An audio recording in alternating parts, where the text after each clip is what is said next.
Hello dear students, कैसे हैं आप सभी। आईसीटी वर्चुअल क्लासरूम देहरादून में सबका स्वागत करती हूँ।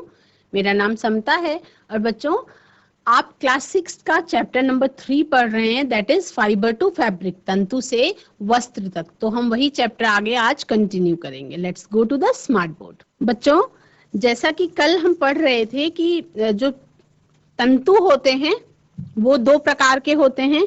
एक होता है प्राकृतिक तंतु और दूसरा होता है आपका सिंथेटिक तंतु यानी कि कृत्रिम तंतु। कृत्रिम तंतु वो जो मैन मेड होता है, या कहते हैं कि जिसका रॉ मटेरियल जो है, जो उसकी कच्ची सामग्री है, उस कपड़े को बनाने के लिए कौन सी सामग्री का यूज किया गया है, इस पर डिपेंड करता है कि वो सामग्री नेचुरल है, प्रकृति के द्वारा आपको मिली है, या उसको बनाने के लिए मनुष्यों को खुद से एफर्ट करना पड़ा, जैसे कि किसी केमिकल्स का यूज करना पड़ा, किसी दूसरे तरीके के पदार्थ का यूज करना पड़ा।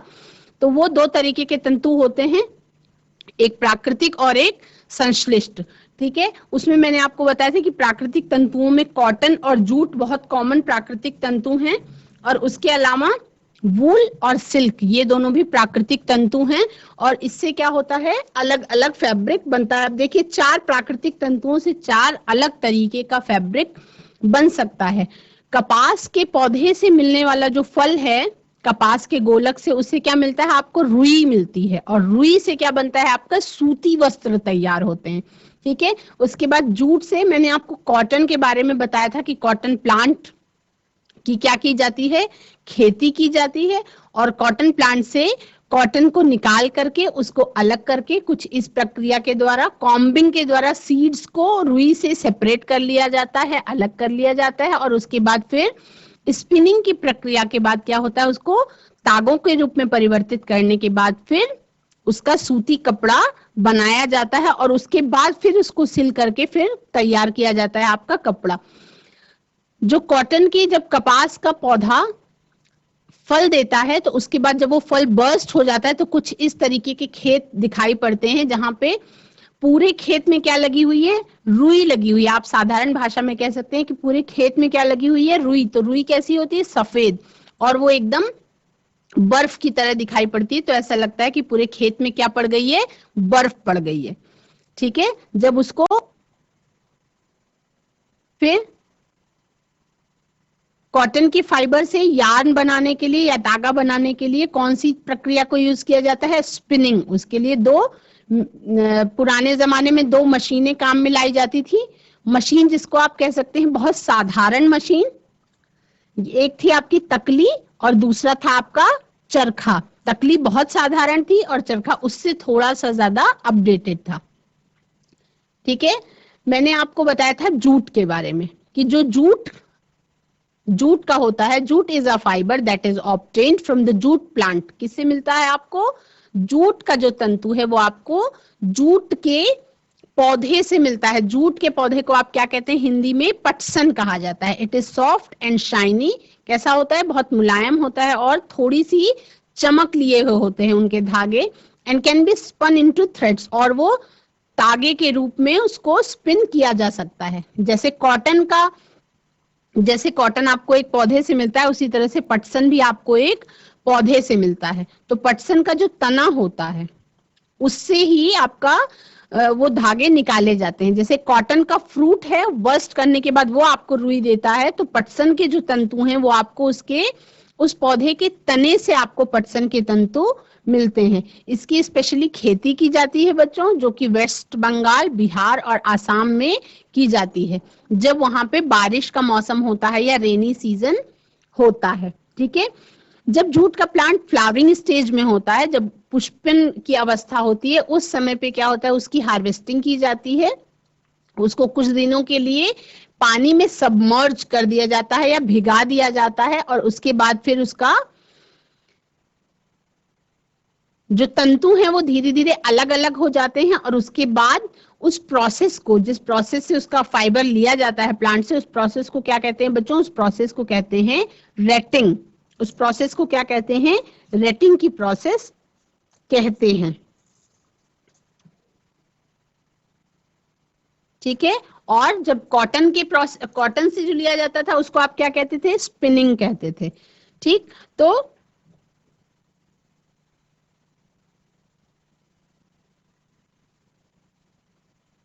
These fibers can then be separated from the non-fibrous matter by hand. This process is known as striपिंग. और उसके बाद हाथों से क्या कर लेते हैं, तंतुओं को, और जो तंतुओं को धीरे धीरे अलग कर लेते हैं, इस प्रोसेस को क्या कहते हैं, स्ट्राइपिंग कहते हैं, है ना. तो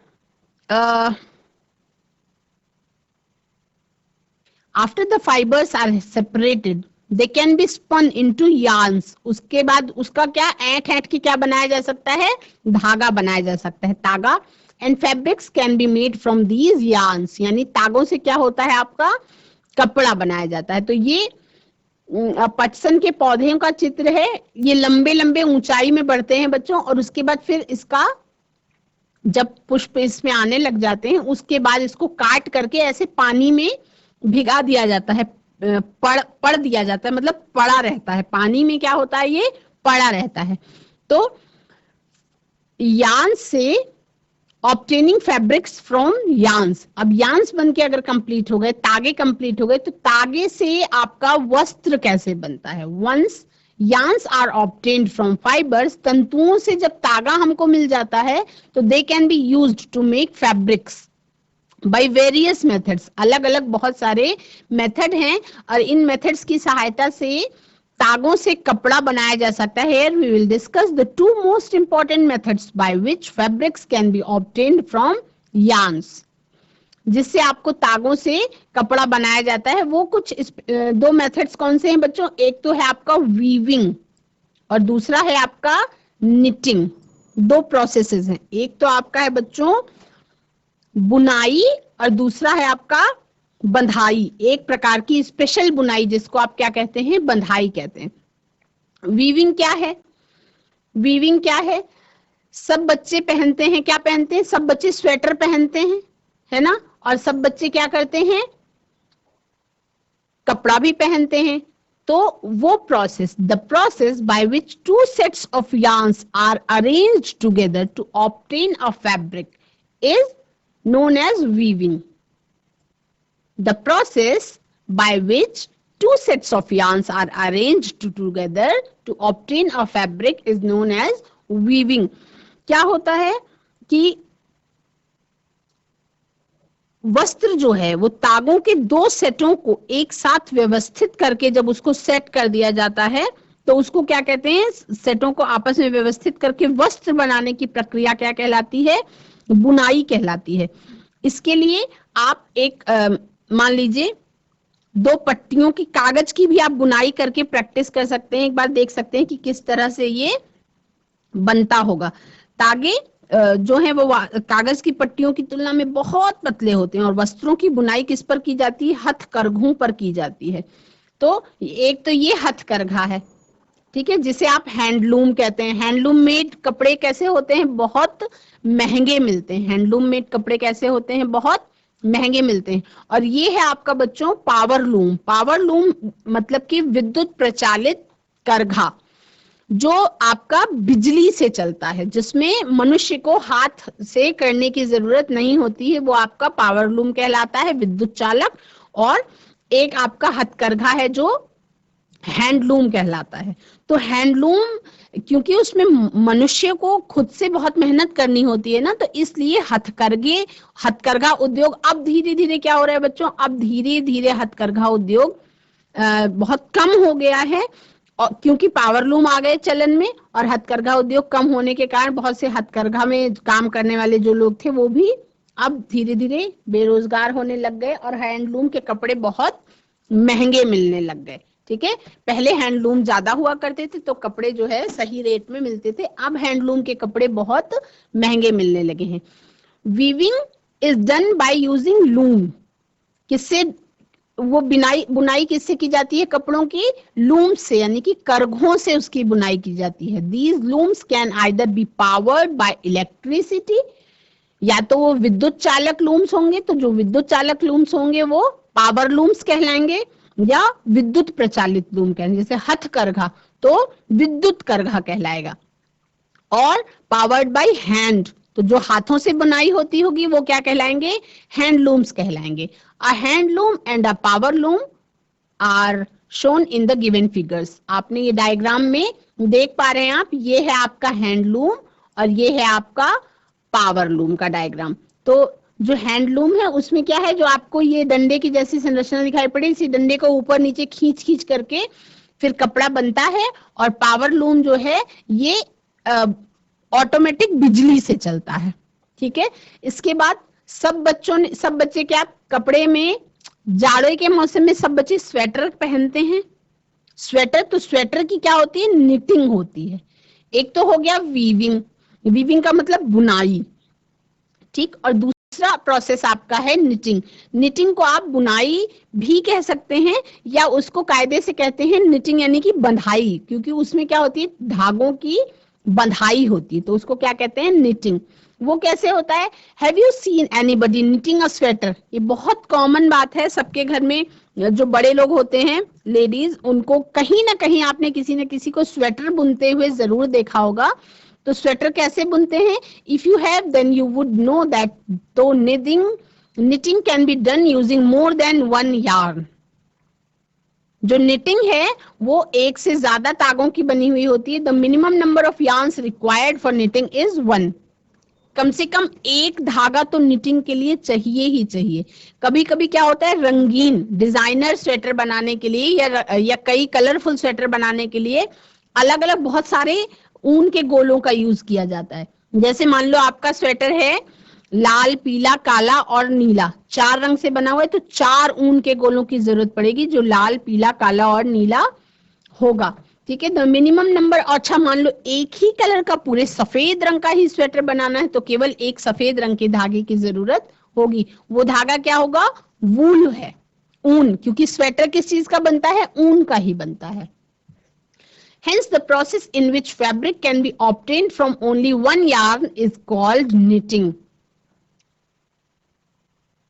जब केवल एक ही तागे से कपड़ा मतलब स्वेटर आपका बन के तैयार हो जाता है, तब उसको क्या कहते हैं, निटिंग कहते हैं। जैसे ये आपका स्वेटर बनाने की प्रोसेस है, ये स्वेटर बच्चों, स्वेटर की बुनाई आप सभी ने देखी है। If you pull a loose thread coming out of a knitted fabric such as sweaters and socks, then you will observe that the whole fabric can be untangled by pulling this single thread। कभी कभी आपने देखा होगा कि किसी भी कपड़े का कोई धागा लूज हो गया और एक धागा आप खींचते हैं तो क्या होता है, पूरा कपड़ा ही खुलता चला जाता है, पूरा कपड़ा ही, क्योंकि एक ही धागे से वो बना हुआ है तो पूरा कपड़ा ही खुलता चला जाता है। Like weaving, knitting is also be done by both methods. देखो, जैसे आपकी बुनाई कपड़े, सूती कपड़ा या हथकरघा उद्योग से हैंडलूम के कपड़े तैयार होते हैं, पावर लूम से पावर लूम वाले कपड़े तैयार होते हैं, उसी तरह से जो ये बुनाई है बच्चों, तो बुनाई भी हाथ से होती है और आपके मशीनों से भी हो सकती है। तो दोनों मेथड से, एक तो हैंड निटिंग है, हैंड निटेड स्वेटर्स, और मशीन से जो बुनाई होती है वो मशीन निटेड स्वेटर्स होते हैं। तो अधिकतर क्या होता है कि जो हैंड निटेड स्वेटर्स होते हैं, इसका जो ऊन होता है ना, उसमें थोड़ा सा मोटा ऊन प्रयोग होता है, और जो मशीन से निटिंग होती है वो बहुत बारीक बारीक पतले ऊन की भी हो सकती है, क्योंकि इतने पतले ऊन से अगर हाथ से अगर स्वेटर बुना जाएगा तो उसके लिए बहुत, it takes a long time, बहुत लंबा टाइम लगेगा, 2-2 मौसम लग जाएंगे, एक स्वेटर नहीं तैयार हो पाएगा। तो हाथ से स्वेटर बुनने में क्या लगता है बच्चों, टाइम और मेहनत, और आंखों को भी फोकस करके रखना पड़ता है ताकि कोई फंदा इधर उधर ना हो जाए। कैसे करते हैं, आप हैं क्लास 6 में, आप अपनी मम्मी से बोल सकते हैं, उसके लिए एक सलाई यूज की जाती है। तो सलाई में क्या करते हैं, घुमा घुमा के फंदा डालते हैं पहले, और फंदे को फिर 2 सलाइयों से चला चला के स्वेटर बनाया जा सकता है, ठीक है। आप बड़ी क्लास में जब जाएंगे तो आपको, अगर आप होम साइंस लेते हैं तो आपको उसमें बुनना भी सिखाया जाएगा। वैसे भी स्कूलों में बुनाई सिखाई जाती है, मोजा बनाना सिखाया जाता है, स्वेटर बनाना सिखाया जाता है। तो वो आप बड़े होके अपनी स्कूल में टीचर्स से पूछ के या अपने घर में अपनी मम्मी से पूछ करके सीख सकते हैं, और ये एक इंटरेस्टिंग आपके लिए एक्टिविटी हो सकती है। तो समझ में आ गया कि जो धागे से वस्त्र बनते हैं वो 2 तरीके से बन सकते हैं, एक है बुनाई और दूसरा है बंधाई। तो जो तागा के दो सेट एक दूसरे के साथ व्यवस्थित किए जाते हैं, उससे मिलकर के वस्त्र बनने की जो प्रक्रिया है उसको क्या कहते हैं? बुनाई कहते हैं। और फिर उसके अलावा बंधाई होती है। जब बंधाई में क्या होता है, एक एकल तागे का उपयोग एक वस्त्र बनाने के लिए किया जाता है, तब उसको आप बंधाई कहते हैं। ठीक, एकल तागा क्या होता है, लगातार खींचता चला जाता है और वस्त्र जो है वो खुलता चला जाता है, उधड़ता चला जाता है। ठीक है, तो मोजे, बहुत सारे sweater, half sweater, full sweater, cardigan, बहुत सारे अलग अलग तरीके के स्वेटर बनते हैं। टोपी बनती है, बंधाई से टोपी बन सकती है, दस्ताने बन सकते हैं, स्वेटर, हाफ, फुल, कार्डिगन, मोजे बन सकते हैं। छोटे बच्चों के पूरी की पूरी ड्रेस ही बन जाती है, टोपी से लेके पूरी पैजामा तक, है ना। स्वेटर भी बनता है, उनका लोअर भी बन जाता है, उसी में अटैच टोपी भी बन जाती है। मतलब बहुत सारे डिजाइनर तरीके से चीजें, हैंडमेड स्वेटर्स अवेलेबल हैं। ठीक है, लोग धीरे धीरे उसमें क्या करते हैं, उसमें लोग इनोवेशन करते हैं, नई नई डिजाइन डालते हैं, नया नया स्ट्रक्चर बनाते हैं। तो क्या करते हैं, वो उसको कला कहते हैं बच्चों, आर्ट है, it's an art. Knitting is a art. मतलब अगर स्वेटर की बुनाई, सुंदर स्वेटर की बुनाई एक कला की तरह होती है, वो सबको नहीं आती और थोड़ा मुश्किल भी होती है। ठीक है, तो दो तरीके के तागे से वस्त्र बनाने की प्रक्रिया को मैंने बताया कि दो तरीके की होती है। एक तो होता है आपका वीविंग और दूसरा होता है आपका निटिंग। ठीक है, तो फिर क्लोथिंग इंडस्ट्री में फिर क्या आया बच्चों, फिर आया एडवांसमेंट। क्योंकि हर चीज में क्या आ जाता है, एडवांसमेंट। हर चीजें क्या हो जाती हैं, एडवांस होती जाती हैं समय के साथ साथ। कैसी हो जाती हैं, एडवांस होती जाती हैं। एडवांसमेंट्स इन क्लोथिंग इंडस्ट्री, क्या क्या एडवांसमेंट आया। Have you ever seen programs on the National Geographic and the Discovery Channel? कभी भी आपने डिस्कवरी चैनल में और जियोग्राफिक चैनल में देखा होगा। If you have, then you would have come across programs detailing the lives of the primitive man. Primitive man कौन, आदि मानव। ठीक, आदि मानव कैसे करते थे अपने आप को कवर करने के लिए। Do you know how the primitive humans used to cover themselves, अपने आप को कैसे कवर करते थे। They used tree leaves, barks and animal skin as their garments. उस समय पे न तो तागा था, न बुनाई थी, न ही वस्त्र था। आदिमानव के समय पे न तागा था, न बुनाई थी, न वस्त्र था। जब कुछ भी नहीं था, तो जो आदि मानव था, यानी जो शुरुआत में मानव का रूप था, वो किस तरह से, कैसे अपने शरीर को ढकते थे और मौसम से अपने आप को कैसे बचाते थे।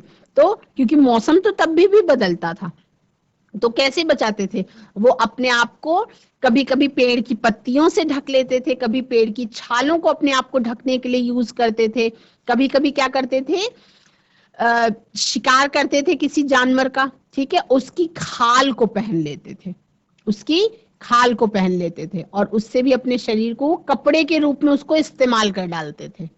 ठीक है, क्योंकि उस समय पे वीविंग और निटिंग जैसी कोई भी तरीका था नहीं इंसान के पास। फिर धीरे धीरे क्या होता है, विकास होता है। आदि मानव धीरे धीरे सभ्यता आई, उनको तरीका आया, धीरे धीरे उन्होंने सीखना शुरू किया। As human became more civilized, क्या हो गया, सिविलाइज्ड हो गया, यानी कि सभ्य होता गया, उसके अंदर विकास होता गया।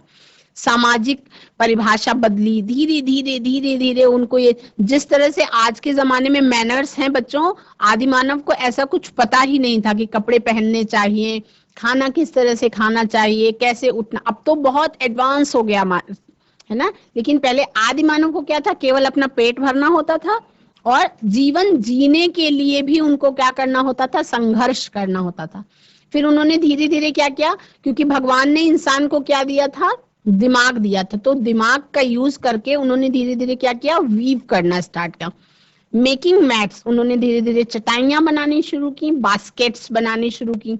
With the help of dry grass, सूखे घास से उन्होंने बास्केट बनानी शुरू की और ट्विग्स बनाए। Then they learned to make yarns, और उसके बाद धीरे धीरे उन्होंने क्या किया, धागा बनाना शुरू किया। From fleece, vines and cotton, पौधे की बेलों से और से, कॉटन से, रुई से और जानवरों की खाल से, एनिमल फ्लीस, इनसे सबसे धीरे धीरे धागे बनाने शुरू किए और उसके बाद फिर उससे क्या बनाया गया, फिर धीरे धीरे कपड़ा बनाया गया।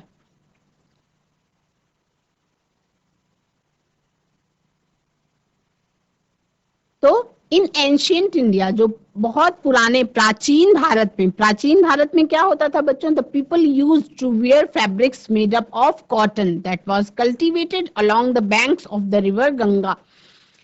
प्राचीन भारत में क्या होता था कि लोग केवल सूती वस्त्र ही पहनते थे। लोग क्या करते थे, सूती वस्त्र ही पहनते थे। सूती वस्त्र का मतलब लोग धोती पहनते थे, कुर्ता पहनते थे, और उसके बाद लेडीज क्या करती थी, साड़ी पहनती थी। साड़ी का मतलब सूती धोती पहनती थी। साड़ी तो तब चलन में नहीं थी, सूती धोती होती थी, बहुत बड़ी बड़ी लंबी लंबी 5-5 गज की, तो उसी को लपेट करके अपने शरीर को वो कवर कर लिया करते थे प्राचीन भारत में। और क्योंकि कपास की क्या होती थी, खेती होती थी, तो रुई उनके पास अच्छी मात्रा में होती थी, और उस समय पे हथकरघा उद्योग चलता था, यानी हाथ से क्या करते थे वो लोग, ऐंठन दे दे के उसको तागे के रूप में बनाते थे, और तागे से फिर क्या करते थे, रुई बना ली, तागे से क्या करते थे, फैब्रिक बना दिया जाता था, कपड़ा बना दिया जाता था।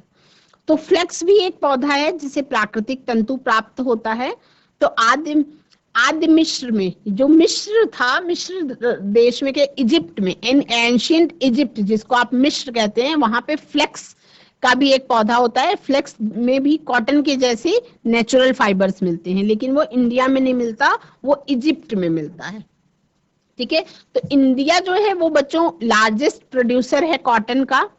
यहाँ पे कपास की खेती बहुत अच्छे पैमाने पर की जाती है, और इजिप्ट में फ्लेक्स की खेती की जाती है, जो कॉटन के जैसा होता है, उससे भी नेचुरल फाइबर मिलता है। वो भी आपको नील नदी के किनारे इजिप्ट में फ्लेक्स की खेती की जाती है। ठीक है, तो यानी कि आपको दो चीजें समझ में आई, एक तो कॉटन की खेती, कपास की खेती आपको की जाती है भारत देश में बहुत बड़े पैमाने पर, और इजिप्ट में फ्लेक्स की खेती की जाती है नील नदी के किनारे पर। भारत में कॉटन की यानी कपास की खेती की जाती है गंगा नदी के किनारे पर ज्यादातर, और इजिप्ट में, मिस्र देश में फ्लेक्स की खेती की जाती है नील नदी के किनारों पर। तो कल हम इसके बारे में थोड़ा सा और समझेंगे। बच्चों, आज आपने तंतु से वस्त्र तक में ये देखा कि किस तरह से बुनाई और बंधाई से आप तागे से कपड़ा बना सकते हैं। आज की क्लास में इतना ही। अगली क्लास में हम कुछ और इंटरेस्टिंग फैक्ट्स के साथ मिलेंगे। तब तक के लिए आप सभी का दिन शुभ हो, आप सभी खुश रहें।